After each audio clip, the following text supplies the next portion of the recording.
आज हम लोग रिवाइज करने वाले हैं अरिथमेटिक प्रोग्रेशन को, जो कि एक सीक्वेंस सीरीज का एक पार्ट है। इस सीक्वेंस एंड सीरीज के अंदर एपी, जीपी, एचपी और भी बहुत तरीके के प्रोग्रेशन आते हैं, पर जो बहुत बेसिक सा होता है और बहुत इंपॉर्टेंट भी होता है जिससे क्वेश्चन बनते हैं, वो है अरिथमेटिक प्रोग्रेशन। अरिथमेटिक प्रोग्रेशन होता क्या है? एक ऐसी नंबर की सीक्वेंस की सीरीज जो कि जिसका कॉन्सिक्यूटिव जो नंबर्स होते हैं आगे पीछे के, उनका डिफरेंस हमेशा कांस्टेंट रहता है। कॉन्सिक्यूटिव नंबर्स का क्या मतलब हो गया? जैसे कि अगर मैं यहाँ पर 3 नंबर ऐसे रैंडम में लिख देता हूँ, तो कॉन्सिक्यूटिव नंबर्स का मतलब हो गया ये और ये, यानी कि आगे पीछे के जो नंबर्स होते हैं, सटे हुए नंबर जो है, उनके बीच का डिफरेंस है वो कांस्टेंट रहेगा हमेशा। जैसे कि इस केस में जो डिफरेंस दिख रहा होगा वो 2 का डिफरेंस दिख रहा होगा, तो ये कांस्टेंट है और ऐसे आगे बनती जाएगी सीरीज, तो ये एपी अरिथमेटिक प्रोग्रेशन की सीरीज ही कहा जाएगा। इसको थोड़ा सा और अच्छे से देखते हैं। अब जैसे कि ये सीरीज है, ये 2 सीरीज हैं, अगर इसमें देखते हैं तो इसका डिफरेंस फर्स्ट और सेकंड कॉन्सिक्यूटिव टर्म का डिफरेंस जो है वो 5 दिख रहा है। 5 + 5 10, उसके आगे का भी 10 + 5 15, तो इसका जो कॉमन डिफरेंस है वो कांस्टेंट है। कितना भी हो, अभी तो ये देखना है कि कांस्टेंट है कि नहीं है। इन सब का डिफरेंस कांस्टेंट है जो कि 5 होता है। उसी तरह अगर इसका डिफरेंस देखें तो इसमें भी कुछ प्लस कर रहे हैं, भले ही नंबर घटता हुआ नजर आ रहा है, भले ही सीरीज घटती हुई आ रही है, फिर भी ये एपी है। इसमें भी कुछ प्लस कर रहे हैं। इसमें क्या प्लस कर रहे हैं? इसमें प्लस कर रहे हैं -4 प्लस कर रहे हैं।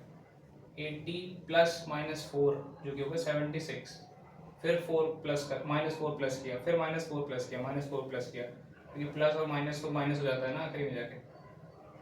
तो ये भी एपी का ही पार्ट होगा। अगर सीरीज घट रही है तो भी एपी में आएगा, सीरीज बढ़ रही है फिर भी एपी में आएगा।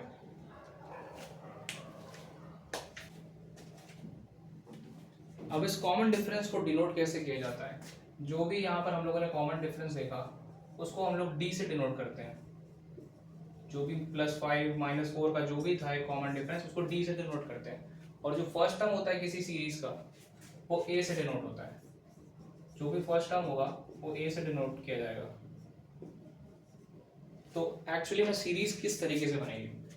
अगर मान के चलिए फर्स्ट टर्म, जैसे मैं पहली सीरीज का ही कह रहा था, मान के चलो फर्स्ट टर्म 5 होता, तो पहला फर्स्ट टर्म तो यहाँ लिखा जाएगा, फर्स्ट टर्म है ऑब्वियसली, और उसके बाद उसका जो कॉमन डिफरेंस था वो भी 5 था, आ रहा था पहली, अगर आपको सीरीज याद हो तो 5 + 5 10 15। तो इसको ऐसे भी लिख सकते हैं 5 + 5 5 + 2 × 5 5 + 3 × 5 एंड सो ऑन। इस तरीके से लिख सकते हैं। अगर मैं इसको और अच्छे से फिर इसके साथ डिनोट करूं तो ये हो गया ए, ये हो गया a + d, ये हो गया a + 2d, और ये हो गया a + 3d। a + d, a + 2d, a + 3d and तक। कहाँ तक जाएगा मैं उसके बारे में भी बताऊंगा।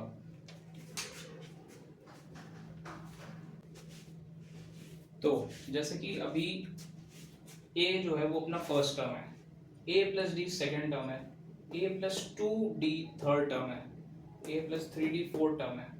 एक पैटर्न बनता हुआ नजर आ रहा है। जब यहाँ थर्ड टर्म है तो यहाँ 2 आ रहा है, यहाँ फोर्थ टर्म है तो यहाँ 3 आ रहा है, 2 है तो 1 आ रहा है, 1 में तो 0 आ जा रहा है। इसको ऐसा भी लिख सकते हैं a + 0d, तो अभी तो सेम आएगा। तो उसी तरह जो nth टर्म है वो आएगा a + n - 1d, क्योंकि जैसा कि वो पैटर्न बनता आ रहा है वो इधर भी आएगा, n करेगा a + n - 1d इधर आएगा, nth टर्म। और यही होता है जनरल टर्म। इसी को जनरल टर्म कहा जाता है। इसका मतलब ये है कि n की जगह पर कोई भी वैल्यू रख के आदमी निकाल सकता है टर्म a + n - 1d। अगर इसको इसकी जगह 1 रखा जाएगा यानी कि फर्स्ट टर्म, तो अपने आप a आ जाएगा, क्योंकि 1 - 1 0 हो जाएगा। उसी तरह आपको अगर फिफ्थ टर्म निकालना है, 5 रखना पड़ेगा, तो a + 4d, उससे फिफ्थ टर्म आ जाएगा। तो इसको कहा जाता है जनरल टर्म। अब बात करते हैं सम ऑफ n टर्म्स की। n टर्म्स का क्या मतलब हुआ यहाँ पर, कि जैसे कि कोई सीरीज दी है 1 2 3 4, अब इनका सम कितना है? यहाँ से तो दिख रहा है 4 + 3 7 + 2 9 + 1 10, ये तो आसान हो गया। लेकिन अगर सीरीज लंबी हुई, थोड़ी कॉम्प्लेक्स हुई, बड़ी हुई तो उसको क्या करेंगे, और हो सकता है सीरीज ऐसे डॉटेड डॉटेड भी है, पता भी नहीं कहाँ तक जा रही है, यहाँ पर लास्ट टर्म दिया हुआ है कोई, उसके बाद कह रहे हैं सम निकालो, तो उसका फॉर्मूला है ये sum of n terms equal to n/2 2a plus n minus 1d। a first term होता है, d कॉमन डिफरेंस है, n वो होगा जितनी जितनी बड़ी वो सीरीज होगी। जैसे कि यहाँ पर अगर यहाँ तक की सीरीज है केवल तो n हो जाएगा 4 यहाँ पर। जैसे कि इसका कितना निकला हुआ है 4 + 3 7 + 2 9 + 1 10। अगर मैं इसको यहाँ रखता हूँ तो ये सेम आएगा, यहाँ 4 रखा जाएगा तो यहाँ पर आएगा 4/2। फर्स्ट टर्म था वहाँ पर वो 1 तो 2 प्लस n माइनस 1 यहाँ 4 आएगा तो 3, कॉमन डिफरेंस 1 था तो ये 1 से मल्टीप्लाई और ये आ गया 2 2 + 3 5 जो कि 10 होता है। और उसी तरह अगर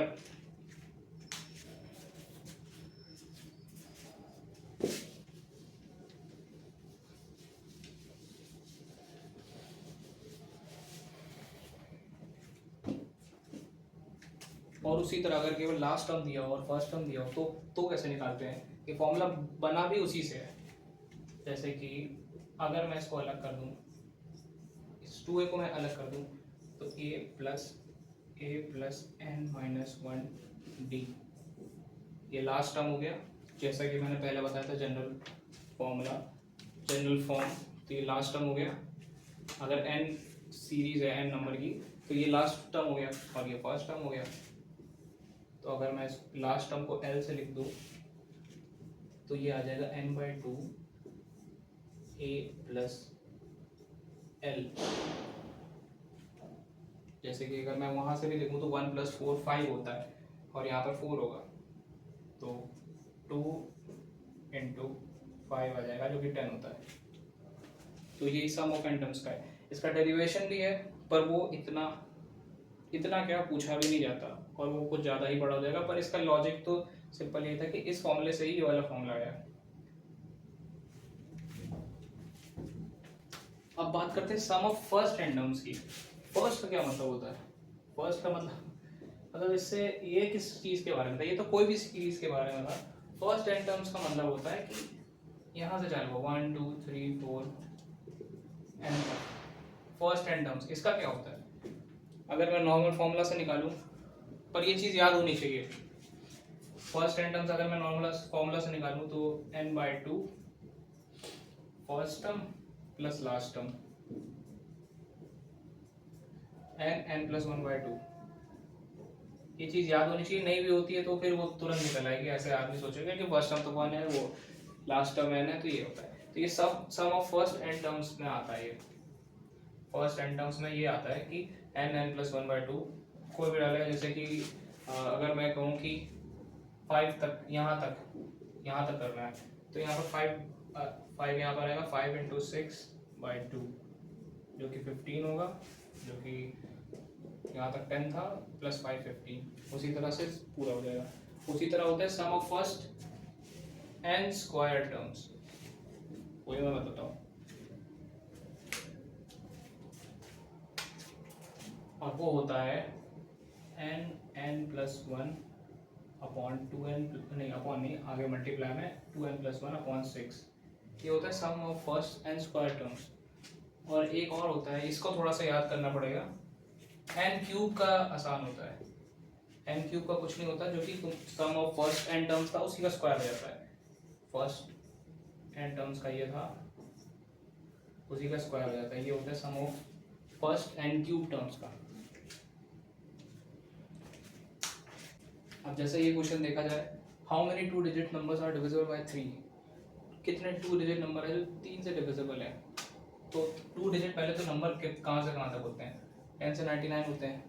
थोड़ा सा कॉमन सेंस अगर वगैरह यूज़ करके देखा जाए तो 10 नहीं होता डिविजिबल, 11 नहीं होता डिविजिबल, 12 होगा डिविजिबल। 12 जो है वो हमें 3 से डिविजिबल रहेगा, तो 12 तो पहला नंबर हो गया। उसके बाद अगला नंबर 15 होगा, क्योंकि 3 से डिविजिबल का क्या मतलब है 3 प्लस करते जाओ, और या तो 3 की टेबल में आ रहा है ये कह सकते हैं। 18 होगा, 21 होगा, पर कितना काउंट करे आदमी, ये कहाँ तक जाएगा। आखिरी रेट क्या है 99 है, 99 क्या 3 से डिविजिबल है भाई, 99 3 से डिविजिबल है। अगर नहीं होता, मान के चलो अगर नहीं होता तो पीछे आके देखते 98 देखते 97 देखते, ऐसे क्या कहते थे फिर वहाँ तक होता। तो ये हो गया लास्ट टर्म, इस सीरीज का लास्ट टर्म हो गया, ठीक है। अब यही निकालना है कि कौन से नंबर पर है, क्योंकि टोटल नंबर निकालना है ना, 1 2 3 4 कहाँ तक है, कितने नंबर तक आएगा। तो ये जो है ये tn हो गया, जो वही जो जनरल टर्म मैंने बताया था, a plus N minus 1d, ठीक है। n नहीं पता, एनी आंसर है हम लोग का इस क्वेश्चन का। तो ये क्या है, tn क्या होगा, a क्या है 12, n क्या है नहीं मालूम, और d क्या है 3, क्योंकि इसमें 3 का डिफरेंस है ना। तो 12 प्लस एन माइनस 3, और tn 99 है, क्योंकि वो लास्ट टर्म है, उसी टर्म का तो निकाल रहा हूँ मैं, n निकालना है ना। tn तो पता था 99 है, तो 99 माइनस 12 87 प्लस 3n माइनस 3, ठीक है। 3 कॉमन लेके इधर से डिवाइड कर देंगे, ठीक है। इसको हटा देते हैं, ये 1 हो गया, ये 1 हो गया, ये कट गया। तो n माइनस 1 इक्वल टू 87/3। अब ये 3 से डिवाइड करते हैं, तो 3 2 + 6, 3 9 27, ठीक है। ये 2 नहीं बना सही से। n minus 1 equal to 29, n हो गया 30, यानी टोटल 30 टर्म्स है, 12 से लेकर 99 तक टोटल 30 टर्म्स है। स्ट्रेट फॉरवर्ड भी निकल जाता, लेकिन फॉर्मूला के साथ अगर आप नंबर चाहिए तो ऐसे निकालना पड़ेगा, और थोड़ा लिखना भी पड़ेगा कि a ये है, a 12 है, d 3 है, अलग से थोड़ा सा ऐसे लिखना पड़ेगा। पता है मैं क्या कह रहा हूँ। करते हैं, हार्ड तो नहीं कह सकते, पर देखने में हार्ड लगता है। जैसे कि sum of 4th term and 8th term is 24, sum of 6th and 10th term is 44। तो पूछा गया है कि find the first 3 terms of the AP. First 3 terms का मतलब हो गया a plus 2d, a plus 3d। तो पहले जो लिखा रहता है क्वेश्चन उसको पहले लिख लेते हैं। Sum of 4th and 8th term, 4th term होता है a प्लस 3d, जैसे कि मैंने पहले दिखाया था कैसे आता है वो, a plus 3d। 8th term जो होगा वो होगा a प्लस 7d, है ना। और जो भी है 24, जो क्वेश्चन में था मैंने वो उतार दिया। यहाँ पर आ गया 2a plus 10d equal to 24। ये तो 2 से डिवाइड हो सकता है, सिंपल 2 से डिवाइड किया तो आ गया a plus 5d equal to 12। ये एक इक्वेशन बन गई। इसी तरह दूसरी इक्वेशन में निकल आएगी, जो कि यहाँ पर है। तो यहाँ पर है a plus 5d plus a plus 10th term जो है वो है 9d, जो कि होगा 44 के बराबर।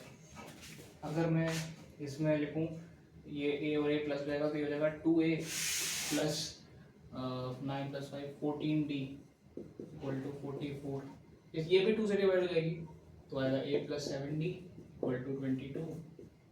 सिंपल, ये भी एक दूसरी इक्वेशन बन गई। अब इन दोनों इक्वेशन को आपस में सब्ट्रैक्ट कर सकते हैं, और कुछ तो कर नहीं सकते, यही कर सकते हैं। तो सब्स्टिट्यूट कर ले, 12 माइनस 5d को उधर रख सकते हैं, लेकिन सब्ट्रैक्ट करना ज़्यादा इजी है। इसको मैं इससे सब्ट्रैक्ट कर रहा हूँ, ठीक है। यहाँ माइनस लगा है, उससे मैं सब्ट्रैक्ट कर रहा हूँ, तो a और a तो कट जाएगा, और 7d माइनस 5d जो है वो 2d हो जाएगा, और 22 माइनस 12 जो है वो 10 हो जाएगा। तो d आ जाएगा 5, ठीक है। d आ जाएगा 5। अब d की वैल्यू आ गई, d की वैल्यू है 5। अब इसको कोई भी इक्वेशन में डाल सकते हैं, इस इक्वेशन में, इस इक्वेशन में, जिस इक्वेशन में डालने का डाल लें। तो जैसे कि इसमें डाला 5 × 5, ये आ गया a प्लस 25 इक्वल टू 12।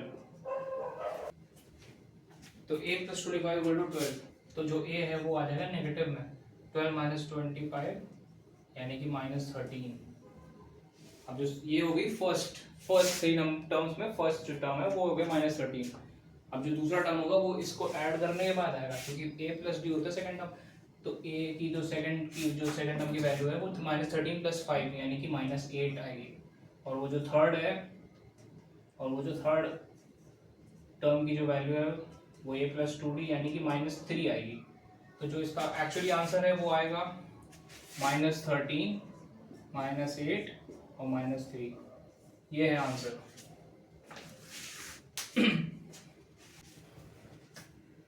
तो ये आंसर है, और इसके पहले 3 टर्म भी है, जिसको कोई रीचेक भी कर सकता है। इसमें पुट करके, जैसे सम ऑफ फोर टर्म का मतलब हो गया कि इसके आगे का जो टर्म, इसमें अगर 5 प्लस करेंगे तो 4 टर्म आ जाएगा, क्योंकि कॉमन डिफरेंस 5 का है, तो अगर इसमें से 5 प्लस करता हूँ तो आ जाएगा।